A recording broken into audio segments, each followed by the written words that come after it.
Hi, I am Stephanie Hawken Hall, an author, a speaker, and an educator of Love Misunderstood Institute, a nonprofit organization.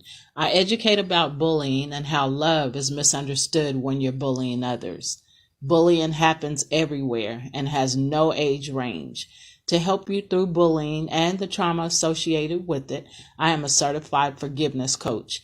I am an apprentice facilitator in trauma healing. I speak and educate groups at schools, churches, events, and seminars. I look forward to sharing with your group. Hey, everybody. Thank you for joining our show, Where is the Love?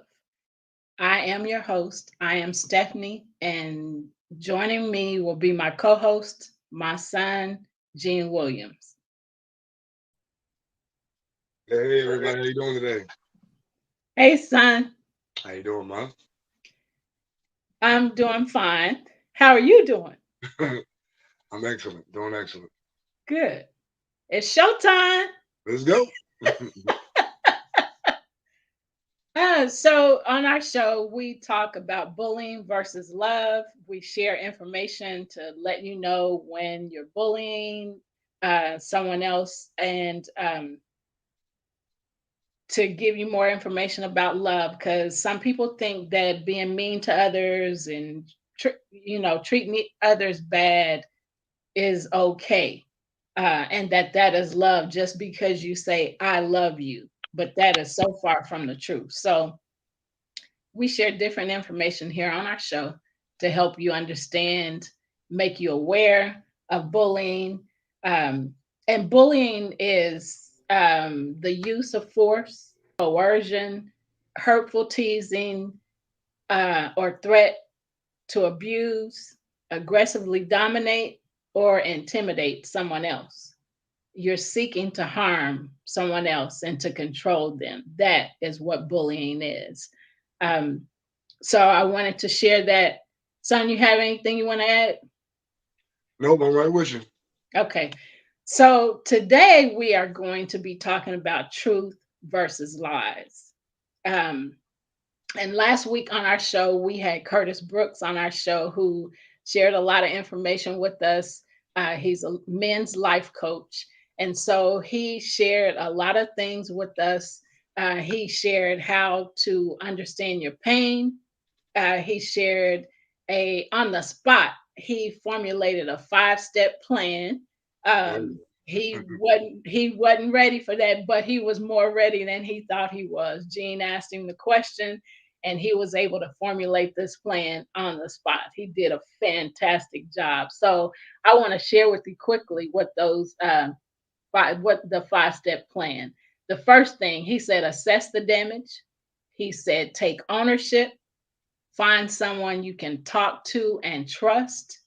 Prepare to do the work. And don't be afraid to make mistakes. Guess what? He'll be on our show next week. He's coming back to give us more, to delve more into this 5-step plan and help us understand it more. So we're looking looking forward to forward to that. having him on the show again. Definitely. He also shared with us the importance to assess your problems. He said he answered the question how a man can address his pain and brokenness. He answered the question how a man can take his life back after he feels he has been robbed of his dignity. So I wanted to share that with you. If you want to hear more about that, you have to go back to last week's video and listen to the show because it was fantastic. We had a Mhm. phenomenal time, a great time, and Curtis gave so much more information than I can just give you right now. So go back to last week's show, look at it, check it out, learn from it, and And meet us here back next week. thank you. You want to add anything else? No, I actually really thoroughly enjoyed that show as well. Just the tools that he gave, and his perspective and the information that came out was definitely really helpful. Something that stayed on my mind for the rest of the week. So it kind of helped me, um, like you said, assess some issues that I'm going through. and formulate a plan. And like you said, not being afraid to make mistakes, but also like preparing to do the work. That's the biggest thing. Preparing to Yeah, do the work. Without doing the work, there's no progress. So right, yeah, right. That's awesome. That's awesome. Again, like we both said, we really look forward to him coming back on the show next week, giving us some more. He, we had all this week to chew on what he gave us. We have all next week to chew on it some more, and then he's gonna come back with a bang and bring us some more to chew on. So again, looking forward to that. So definitely. go ahead. No, I just said definitely. Yeah, okay. So now we want to show you a video, and then we're going to come back and we're going to talk about this video. We've been showing videos about bullying, and then we have a conversation about the video. So here's the video for this week.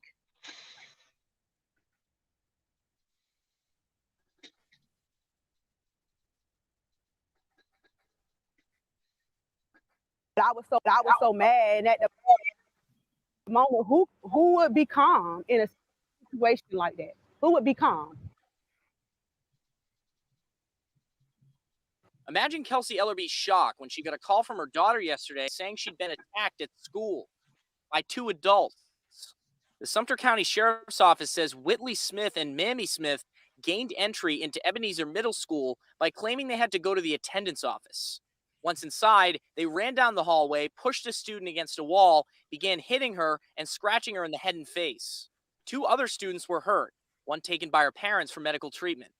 How would y'all feel if that was your kid being attacked by two grown adults, a 32-year-old and a 67-year-old woman? How would you feel? As a mom, as a single mother, I'm hurt. I'm hurt by that. My daughter is hurt. She's traumatized. And we didn't even get sleep. We didn't get much sleep.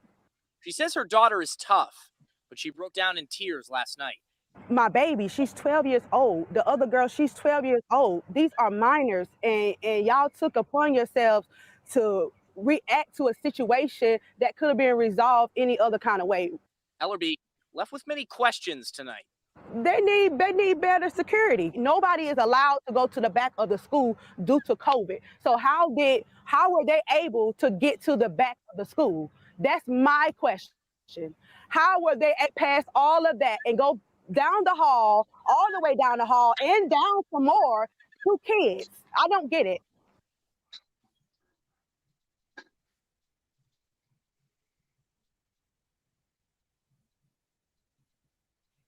So now you've heard that video, um, and I learned some more things about that, outside of the video by reading about it.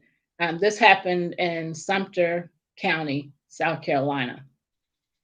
The women lied to get inside the school so they could attack a student because they believed their family member was being bullied.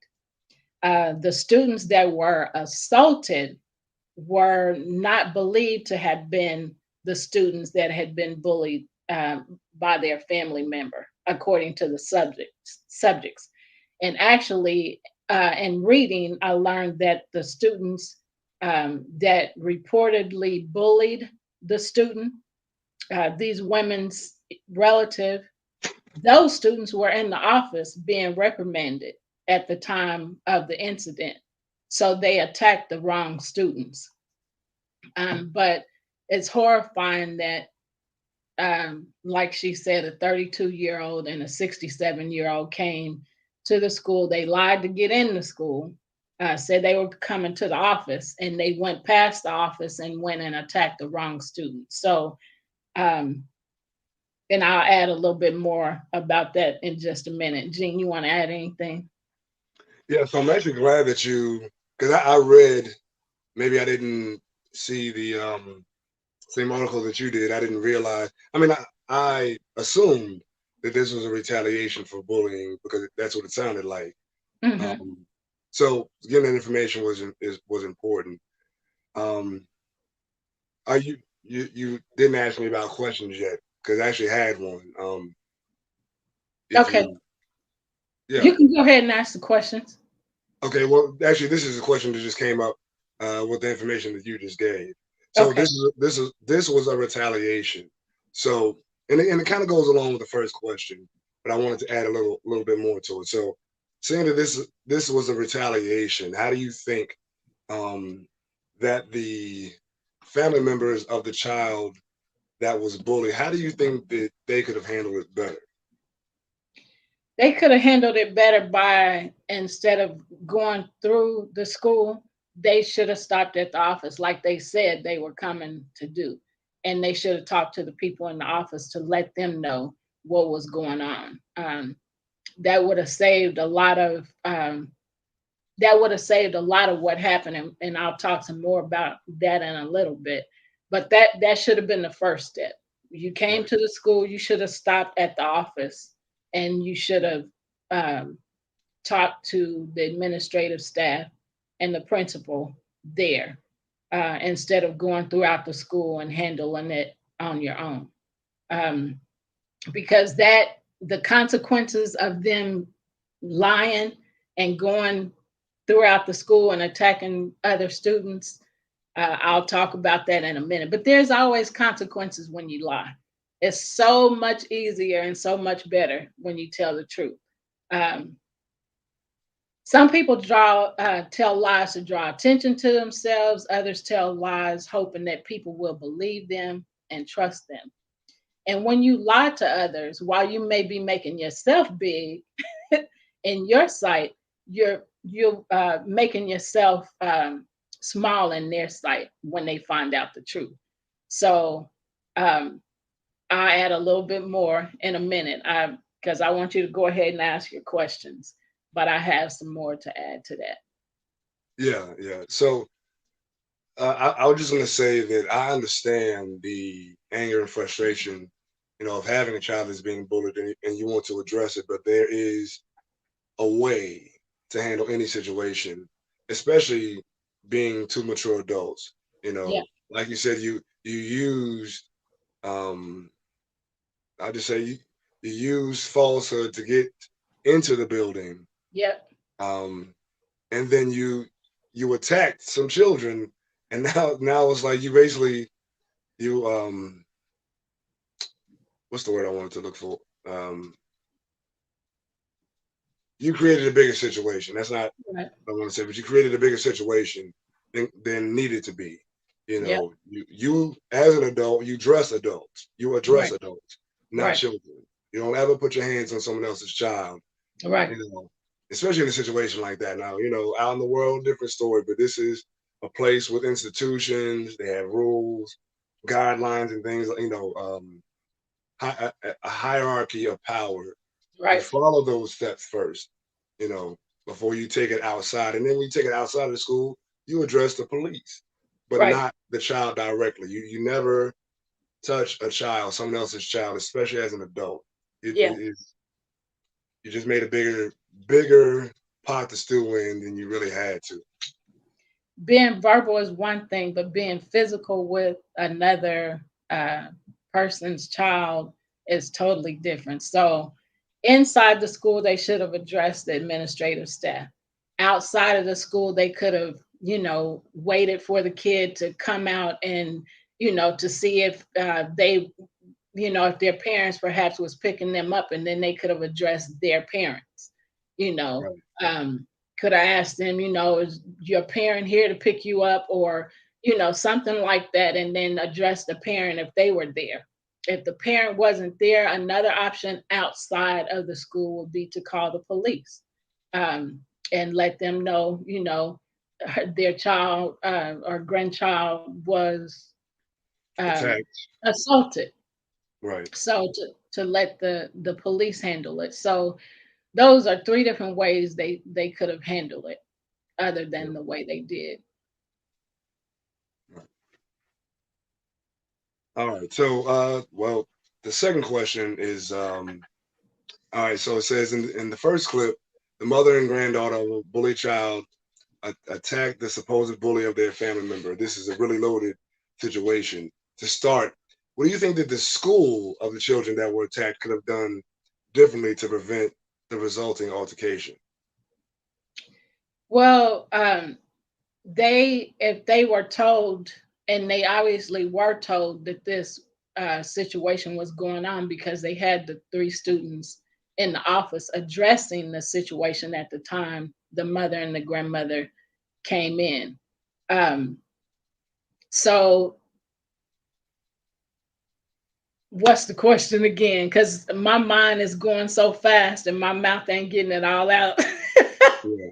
All right. So I said to start, what do you think that the school of the Okay. children that were attacked could have done differently to prevent the resulting altercation? So they had them in the office. So then the next step after addressing it with them and talking to them, then they should have, hopefully afterwards, they would have been going to contact the parents of the three children. But they didn't even get that far because of, of the mother and the grandmother coming and taking it up on themselves to handle the situation. And I want to say, I do understand for those of you who this might be your first time watching, or you haven't heard this before. Um, I experienced bullying with Gene. He was bullied by the students and by teachers at school. So I'm not just saying what they should have done or what, would have been good. I am saying this because I can talk about this because I experienced it. So one of the things that I did is went to the school, and I talked to the principal, and I talked to one of the teachers that was involved, that was bullying Gene, and that was also allowing the students in the class to bully him. So, I can say, you go to the administrative staff and address them, because I did it. Um, and because they were both men, it didn't mean a whole lot to them because I'm a woman. And so, they um, looked at it more as me complaining. Um, but and the situation didn't really change. So the way that I ended up dealing with it is, and I don't remember if that was closer to the end of the year, but I just kept, supporting Gene every day. When he came home, we would have conversations about it. How'd your day go? What happened today? Um, and so I just continued to handle it that way. And also every morning, I've said this too. Also every morning before, my kids got up, I would, get up and spend time in prayer and reading the Bible and studying the Bible so that I could encourage myself and empower myself to be able to give him information and empowerment to be able to go to school and to deal with the situation that would be happening at school, whatever it was for that day. So those are things that I did. And like I said, I can say that because that's how I actually did it. And ultimately, what I ended up doing the next year is taking him out of public school and putting him in a private school. And I'll leave that right there because, we can talk about that more on another show. So I just wanted to let you know, I'm not just saying this is the way they should have handled it. That is the way to handle it, but I also did that. I'm not just talking. Speaking So, from experience. yes. Yeah. So, your next question? Well, actually, I wanted to kind of add to that as well. Okay. So as it pertains to the particular school, I would say they it's obvious that they need to beef up their security protocol, Yes.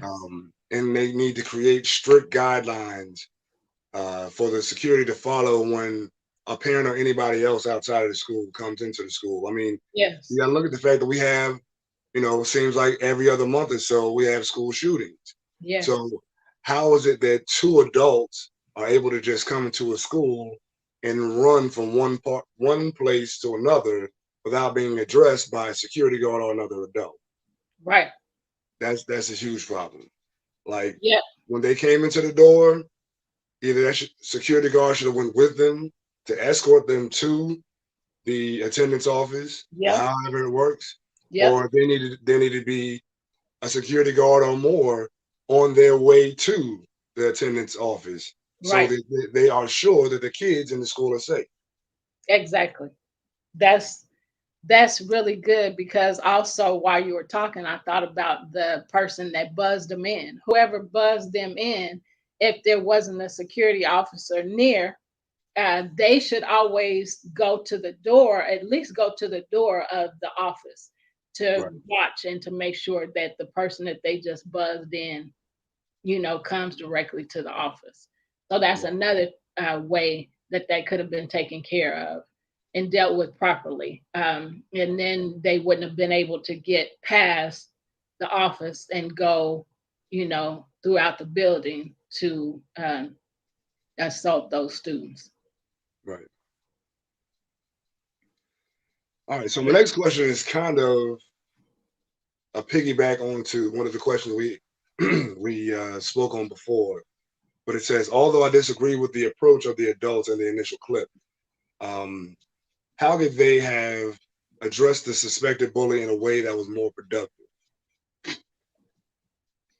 So, yeah, we have answered that. So, way to address them, since they, went to them, is they should have talked to them and said, I'm so and so's mother and grandmother. Are you whoever? They should have known the names of the students, and they should have asked questions instead of, because if you would have asked, what's your name, then they could, would have known whether this was the right person or not, if, their family member gave them names. So that was one way, one thing that could have happened, um, and would have prevented the assaults on the students. I can't imagine the traumatic experience that these students had. These women are coming in here and physically attacking me. Who are these women, and what is the problem? Right. So I mean, those kids are gonna have to. I'm guessing it's girls. Um, are gonna have to.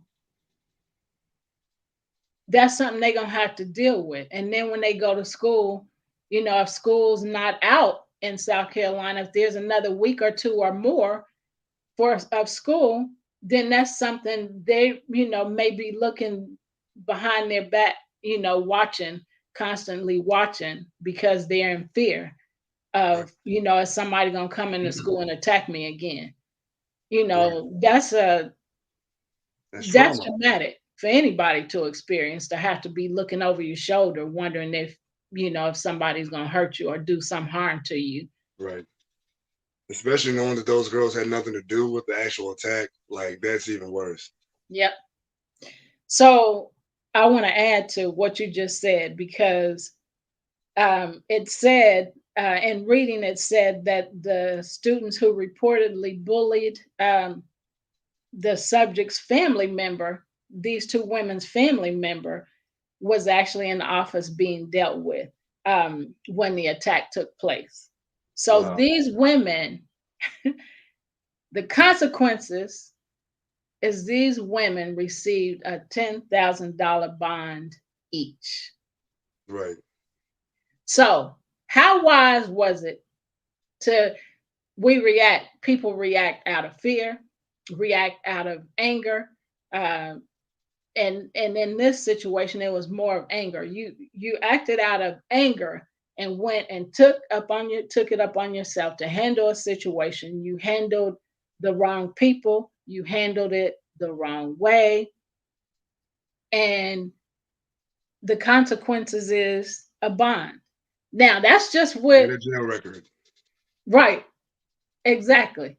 for assaulting a child or children. And that's just that. But Right. how, well, these three students, will their parents um, get an attorney and file assault charges? See, that's just another thought.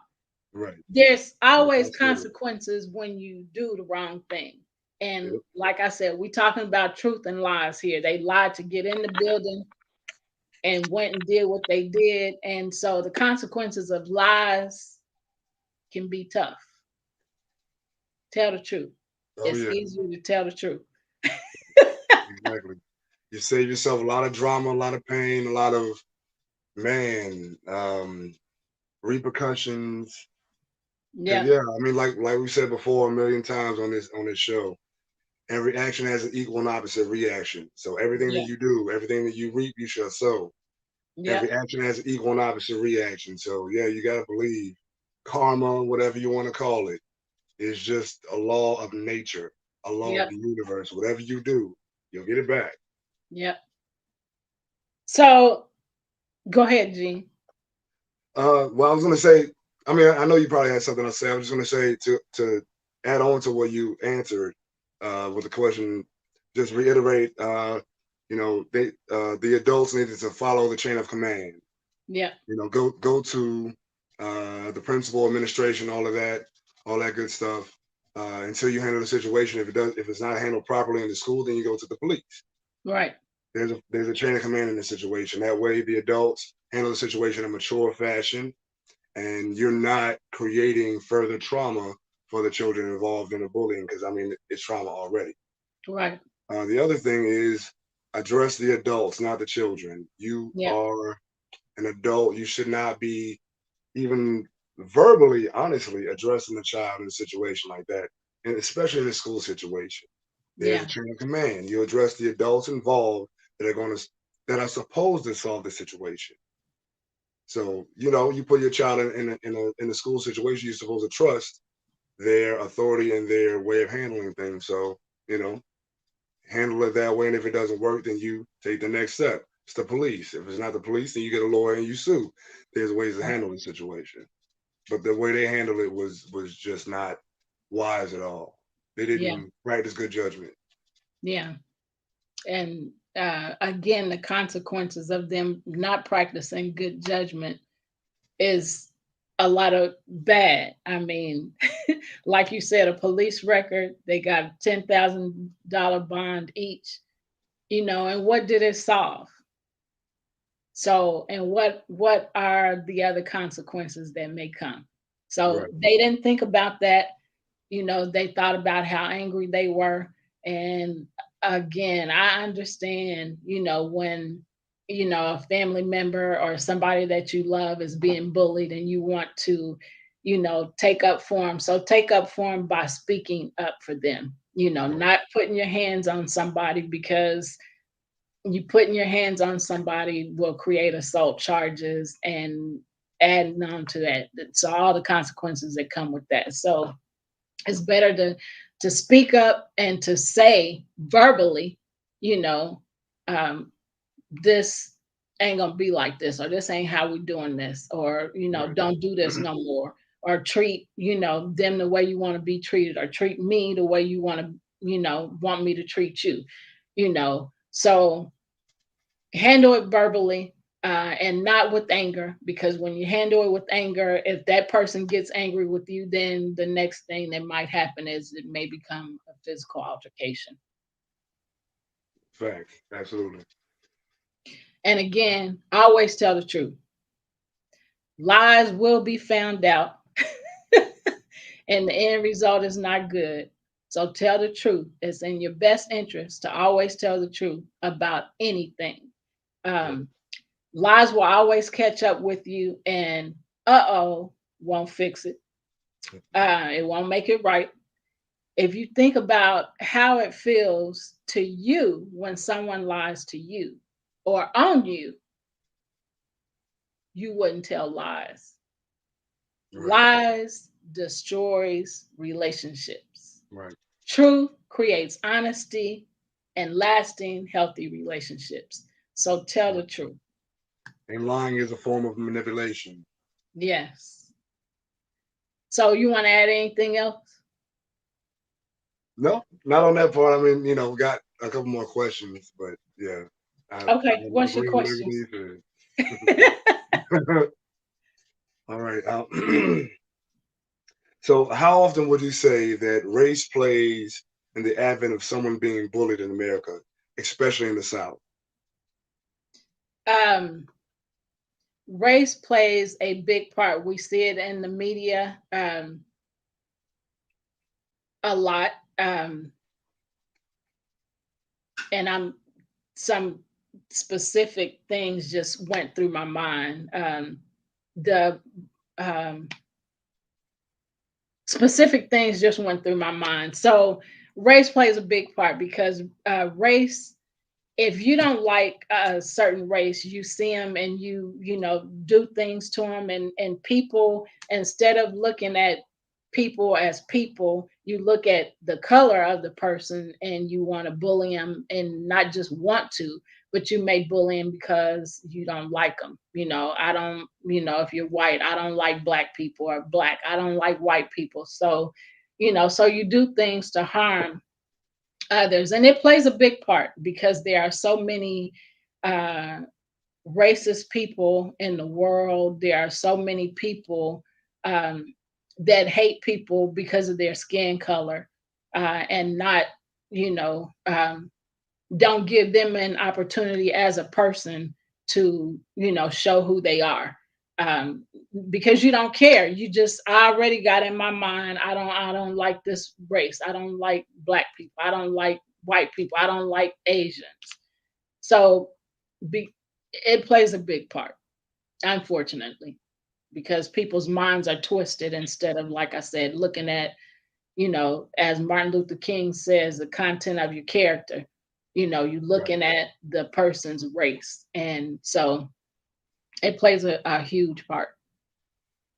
Yeah, I absolutely agree with that, especially in the South, because of the advent of racism, and from an economical, environmental, educational standpoint. Like there are so many levels to the bullying and discrimination, exclusion of you know of people of melanated skin Yeah. across the South.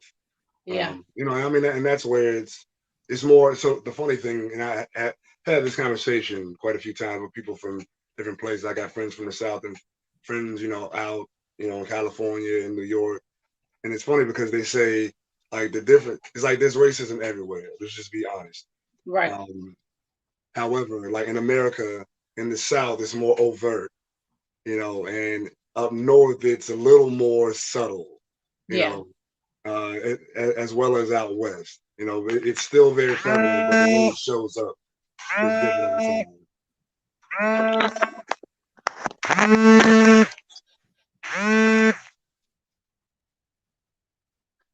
I'm sorry. I got a phone call, but I'm gonna have to remind you to put your phone on silent.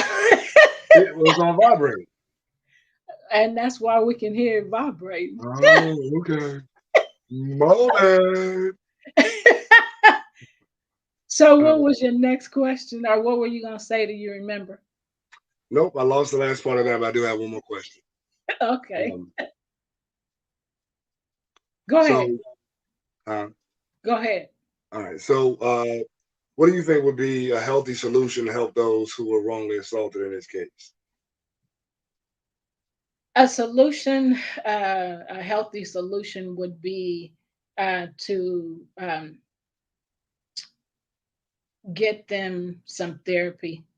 Um, Therapy can help um, guide you uh, in a better way. Life coaching can help, get your mindset right, about the situation. Um, but those two things can help to guide the direction of your mind and change the trajectory of your thoughts um, about uh, bullying and about any other traumatic experiences that you may have, or that a kid may have, and it'll help them to change their mindset, to um, learn how to get out of that frame of thought, so that they can grow up not thinking, continually thinking those same thoughts and become, possibly become a bully themselves. So that's my answer. Agreed. Yeah, I definitely want to double down on the therapy part. As we know, therapy gives you the tools to help foster healing from trauma. Um, Having someone as a sounding board, just to release pent up frustration, help you differentiate between fact and fiction. Because once you experience trauma, the mind tends to create a story, Yeah, and therapy gives you the ability to, in essence, keep your facts straight. Because the more you twist a story to fit your agenda, should I say, then you begin to create a story around that. It's kind of like a broken bone. You break a bone, and if it's not set right, then the muscles form around that bone, you know, yeah, in the new way. yeah, So, in essence, therapy is going to help you straighten out that limb and help you regrow stronger the muscles that will help you uh, on your journey toward healing. right. That's good. Um, and as the trauma healing coach and facilitator, I see how I see the value in sharing the tools of information that I have acquired. I see the value in that, and it is so.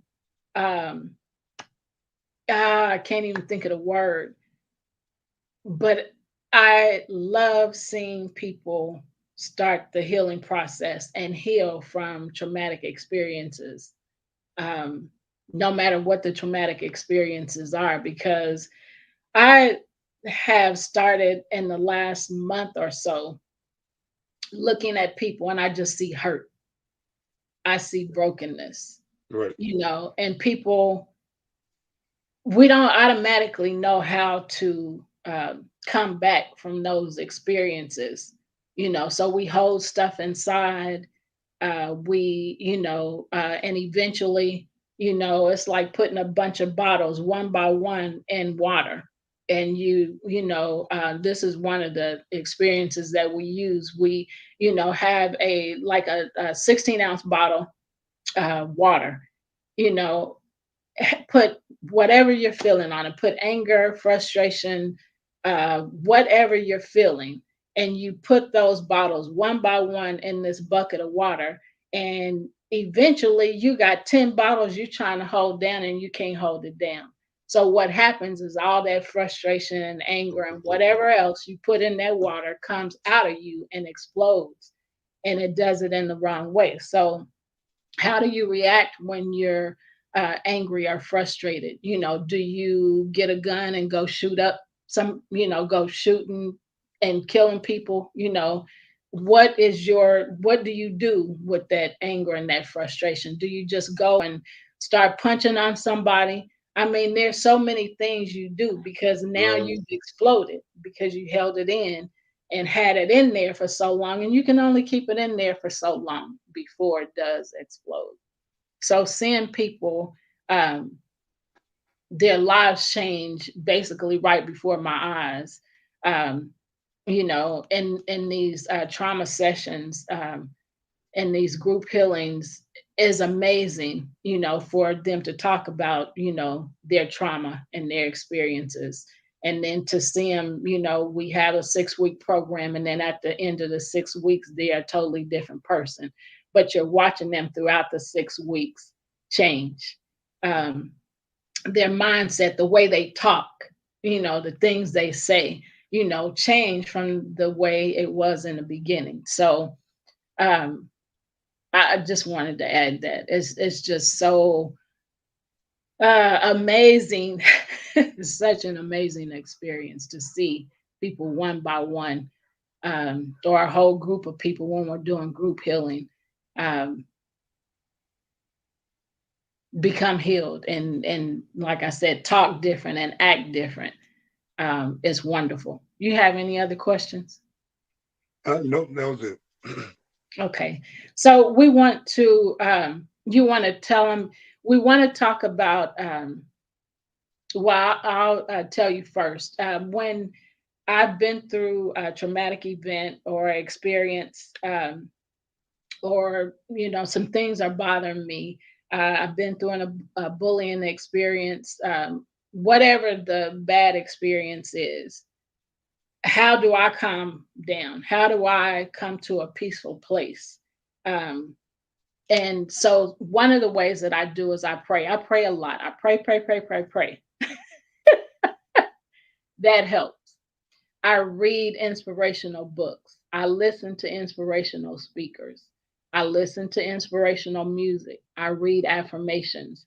I do things to bring me to a peaceful place in my mind so that I don't explode like holding all those bottles down with all these emotions and trying to hold them down. You can't hold 10 bottles down with two hands. So, those are ways that I come to a peaceful place in my mind and get myself together. Like I said, come back to a good place in my mind. So, Jean, Yeah, share how you add to that, whatever you want to add to it, and then share what you do. for sure. All right, so for me, you know, I'm a creative person. I enjoy, I sing, I write songs, I act. So one of my big things is like I usually I use music, writing as therapy for myself. Um, just a kind of a way of channeling a negative or hurtful, harmful, frustrating situation to something positive, something where I'm taking that and learning something from it, and then creating a piece of art from it. Something else I love to do is I love to go out in nature, especially being around water, hearing birds chirping, you know, crickets chittering and doing whatever they do. Another big thing that I do, and something that I use as a tool to help others, is with my yoga practice and my um, experience as a certified yoga instructor, yoga Pilates instructor, for the last 12, 13 years. Um, so yeah, on my mat is like my own sacred space. I literally get to go there, be on my mat, block out the world for an hour, hour and a half, 2, 3 hours, however long I practice and have the ability and time to do so.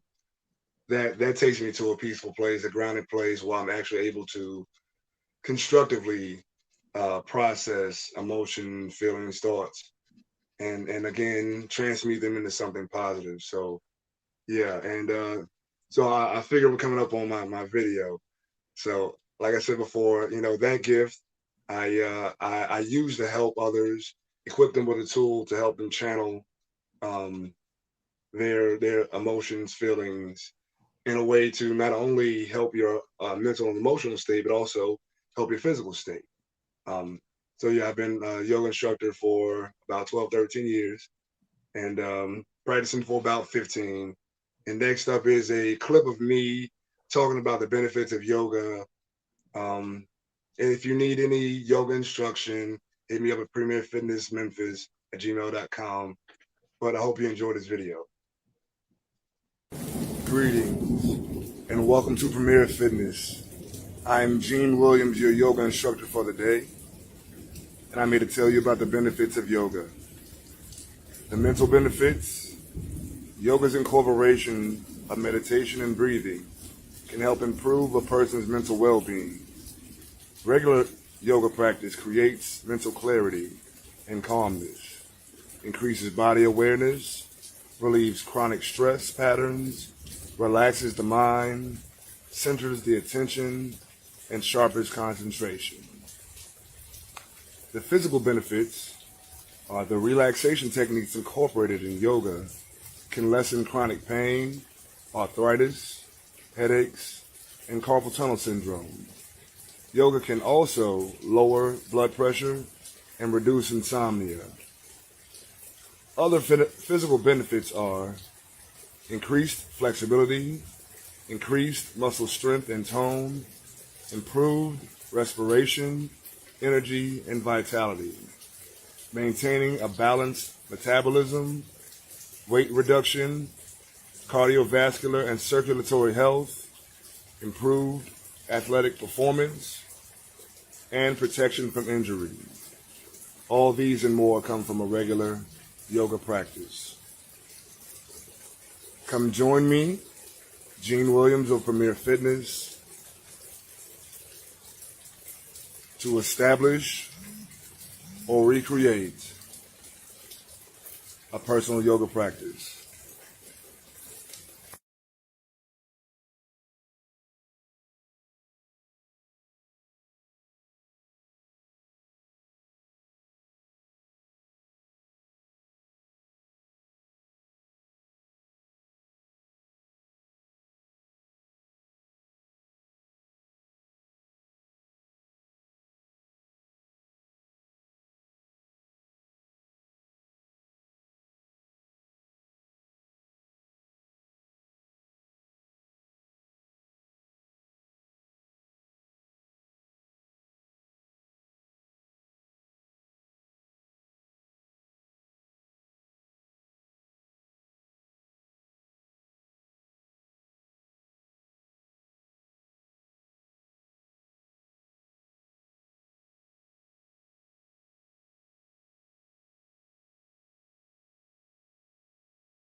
You want to add anything?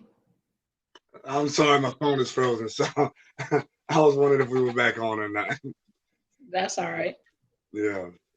So again, if you're interested in creating a yoga practice or recreating one, I'd love to guide you.